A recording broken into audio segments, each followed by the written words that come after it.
Vijana oye! Vijana oye! Mimi nataka niwaambie Mheshimiwa Raila Amolo Odinga ambaye ametuacha. Yeye alikuwa na moyo wa kufungulia vijana mlango na kutufunza.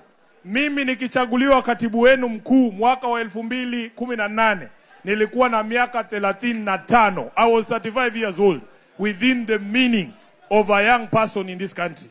Nataka niseme baba, mahali umeenda, Mungu akuweke mahali pema peponi, lakini sisi ambao tunajiita vijana wako na wanafunzi wako, tutazidi kusukuma sera za chama cha ODM.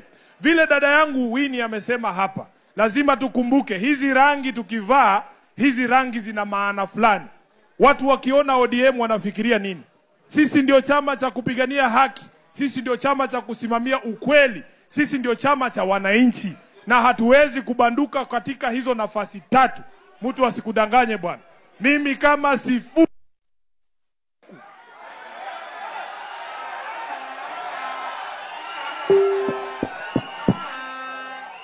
niendelee nisiendelee, ndio naanza washaingia baridi. Waambie watulie, si ndio? Leo tutaambiana maneno hapa. Nataka niseme mimi kama Sifuna ni mwanafunzi wa Mheshimiwa Raila Odinga. Ukivaa hii kofia ambaye imeandikwa ODM, ukumbuke yale maadili ambaye baba alikuwa anasimamia. Mheshimiwa Winnie Odinga, wengi wanasema mambo ambaye waliambiwa na baba wakiwa peke yao. Kila mtu anasema hiyo, na najua hatuwezi kusikizana ni nini baba alituambia tukiwa peke yetu. Na situfuate ile alisema tukiwa wote basi.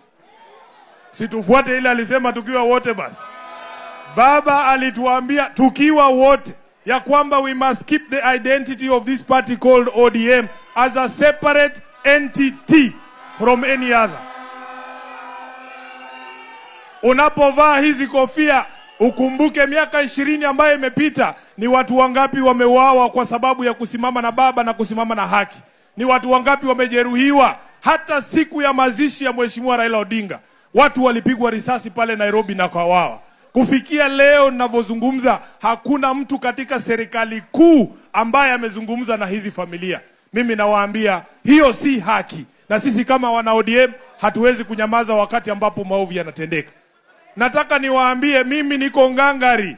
Kama Sifuna mimi niko ngangari, siwezi kutishwa na mtu yoyote. Nataka kujua kama nyinyi mko ngangari nyinyi.